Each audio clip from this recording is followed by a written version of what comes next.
Assalamualaikum warahmatullahi wabarakatuh. Perkenalkan, saya Ajeng Purbaniadetika, NIM 202033151 dari kelas D, Program Studi PGSD Universitas Muria Kudus. Saya akan menjawab pertanyaan dari uji kompetensi 1, mata kuliah keterampilan berbahasa Indonesia.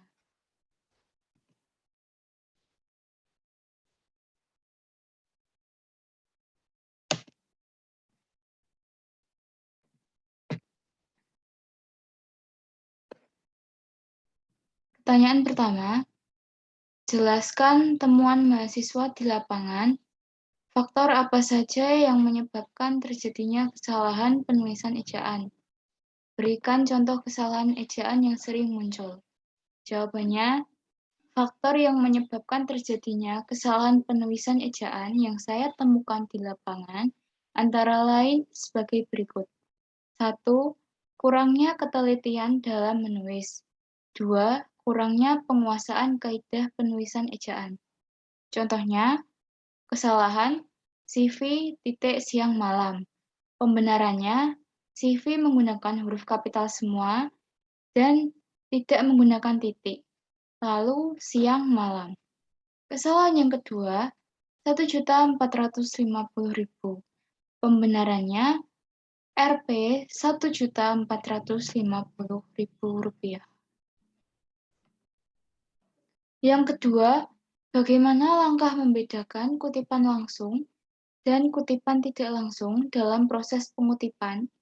Jelaskan dan berikan contohnya. Pada kutipan langsung, terdapat tanda kurawal yang dapat digunakan jika penulis ingin menambahkan informasi pada kutipan yang dicantumkan. Contohnya, menurut Pate 5, tahun 2013 bulan 4, mahasiswa dianjurkan sejak awal untuk menentukan metode seperti apa yang akan digunakan pada penelitian skripsi, tesis, dan disertasi. Mahasiswa perlu memasukkan pandangan yang luas dalam suatu penelitian, yaitu suatu pandangan yang mendukung asumsi ontologis, epistemologis, aksiologis, dan metodologis kualitatif dan kuantitatif. Sedangkan pada kutipan tidak langsung, disampaikan dengan cara menuliskan kembali kutipan yang disampaikan dengan gaya bahasa serta pemahamannya sendiri. Contohnya, tombol navigasi adalah sebuah tombol yang digunakan para pembaca blog untuk mendapatkan informasi yang mereka butuhkan dari sebuah blog. Dengan adanya tombol navigasi, pembaca dapat mencari topik yang ingin mereka baca tanpa perlu membuka satu persatu halaman sebuah blog. Dari Wahyu Syakban, Build Your Blogger XML Template, Yogyakarta, Andi, 2010, halaman 197. Yang ketiga, apa perbedaan dari biografi dan bibliografi? Jelaskan dan berikan contohnya. Biografi adalah riwayat hidup seseorang yang ditulis oleh orang lain. Dalam biografi, dijelaskan secara lengkap tokoh yang ditulis dari lahir hingga meninggal, serta disebutkan juga jasa dan karya yang telah diciptakan oleh tokoh yang digambarkan dalam biografi. Sedangkan bibliografi adalah daftar buku atau karangan yang merupakan sumber rujukan dari sebuah tulisan atau karangan atau daftar tentang suatu subjek ilmu. Dan bisa dikatakan bibliografi adalah daftar pustaka. Bibliografi mencakup deskripsi buku yang meliputi judul, pengarang, tahun terbit, nama penerbit, serta kota terbit. Contoh dari biografi adalah Kiai Haji Abdurrahman Wahid, atau yang akrab disapa Gus Dur, merupakan sosok yang dikenang sebagai presiden paling humoris. Ia lahir pada tanggal 4 Agustus 1940 di Jombang, Jawa Timur. Ia berasal dari keluarga santri yang merupakan pendiri Nahdlatul Ulama. Gus Dur sempat berkuliah di Universitas Al-Azhar dan Universitas Baghdad. Semasa muda, ia menulis di beberapa media seperti Kompas, Tempo, dan majalah Horizon. Puncak karirnya pada tahun 1999 sampai 2001, ia menjabat sebagai Presiden Republik Indonesia.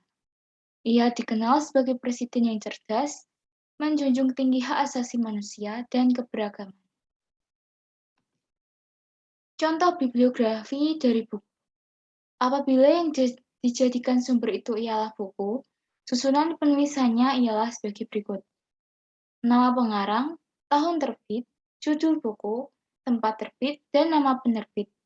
Contoh penulisannya, Ibeng Pramana AN 1985, Bintang Nusantara, Jakarta, Gramedia, Depdikbud 1989, Kisah Seorang Pelajar, Jakarta, Balai Pustaka. Yang keempat, apa perbedaan makna antara kata pukul dan jam? Jika dilihat dari penggunaan untuk menunjukkan kata pergantian waktu, jelaskan disertai dengan contoh kalimatnya. Kata jam menunjukkan masa atau jangka waktu, yang sering juga kita sebut sebagai durasi. Sedangkan penggunaan kata pukul adalah untuk menunjukkan saat atau waktu di mana peristiwa itu akan terjadi. Contoh penggunaan kata pukul yang tepat dan sesuai maknanya seperti jam belajar di sekolah akan dimulai pukul 7. Nah, kalau penggunaan kata jam yang tepat untuk sehari-hari, misalnya, setiap hari Minggu saya berolahraga selama 1 jam dengan bersepeda di taman. Nomor 5, bahasa berdasarkan hakikatnya merupakan sistem bunyi bermakna. Jelaskan pernyataan tersebut dan apa kaitannya antara sistem bunyi bermakna dengan penggunaan bahasa.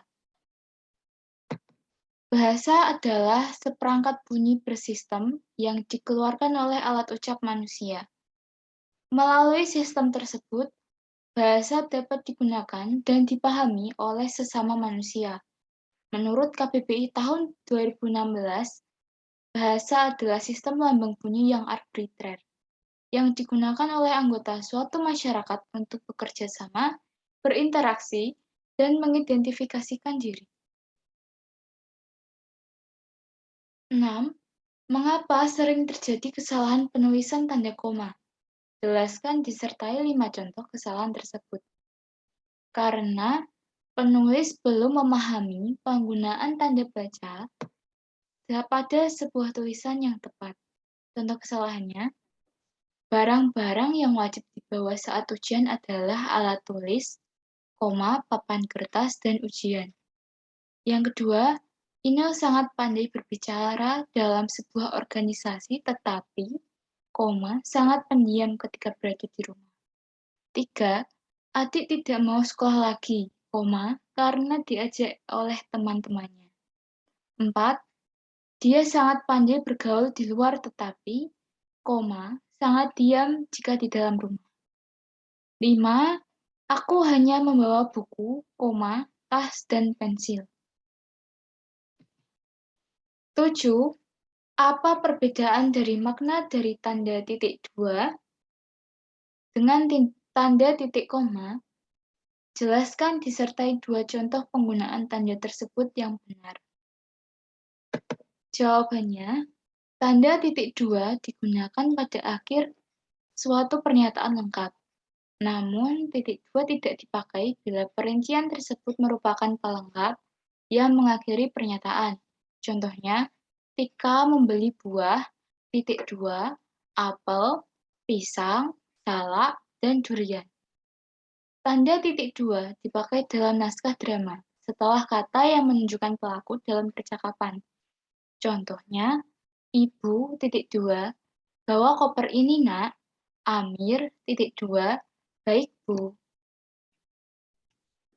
Lalu tanda titik koma dapat dipakai sebagai pengganti kata penghubung untuk memisahkan kalimat setara yang satu dari kalimat setara yang lain dalam kalimat majemuk. Misalnya, Hari sudah malam, tanda titik koma, anak-anak masih membaca buku. Ayah menyelesaikan pekerjaan, titik koma, ibu menulis makalah, titik koma, adik membaca cerita pendek. Tanda titik koma dipakai pada akhir perincian yang berupa klausa. Misalnya, syarat penerimaan pegawai di lembaga ini adalah 1. Berkewarganegaraan Indonesia, titik koma, 2. Berijazah sarjana S1, titik koma, 3. Berbadan sehat, titik koma, dan 4. Bersedia ditempatkan di seluruh wilayah Negara Kesatuan Republik Indonesia. Yang kedelapan, jelaskan mengapa sering terjadi kesalahan penulisan huruf miring. Berikan contoh kesalahannya disertai dengan pembenarannya. Kesalahan dalam penulisan huruf miring tidak serta-merta karena kurangnya pemahaman mengenai ejaan dalam bahasa Indonesia. Akan tetapi, bisa jadi mereka kurang teliti dalam penulisannya. Bisa jadi seorang penulis kurang fokus atau konsentrasi dalam penulisan tersebut. Kesalahannya, majalah Kartini dan Femina sangat populer di kalangan wanita. Kebenarannya, yang menggunakan kata huruf miring adalah Kartini dan Femina. Selanjutnya, yang kedelapan, jelaskan bentuk kesalahan penulisan konsonan dan vokal pada karya tulis ilmiah. Berikan contoh kesalahan tersebut disertai dengan pembenarannya. Yang pertama, kesalahan pada huruf kapital. Penulisan kosakata menggunakan huruf kapital hanya pada awal paragraf saja, bukan pada kata kedua, seperti beberapa aspek membaca kritis menurut Nur Hadi. Seharusnya, penulisan huruf kapital hanya pada awal kalimat saja. Kata selanjutnya menggunakan huruf kecil menjadi beberapa aspek membaca kritis menurut Nur Hadi. Kedua, kesalahan penulisan kata perimbuhan. Kesalahan ini muncul pada kalimat, Anda mesti mengambil intisari atau rangkuman dari tiap-tiap pelajaran yang telah dibaca lagi. Penulis salah menuliskan kata dibaca menjadi ditulis terpisah, padahal seharusnya kalimat dibaca ditulis serangkai dengan kata dasarnya. Yang ketiga, kosakata asing muncul karena pengaruh grammar. Kesalahan penulisan kata yang lain yakni kemunculan kosakata asing karena pengaruh grammar yang tersetting bahasa Inggris di laptop salah satu mahasiswa. Akibatnya, ada beberapa kosakata yang seharusnya sudah tertulis tepat menggunakan bahasa Indonesia berubah seketika menjadi bahasa Inggris. Misalnya kata fokus menjadi fokus. Terima kasih. Demikian yang dapat saya sampaikan. Apabila ada kata kurang berkenan, saya mohon maaf. Wassalamualaikum warahmatullahi wabarakatuh.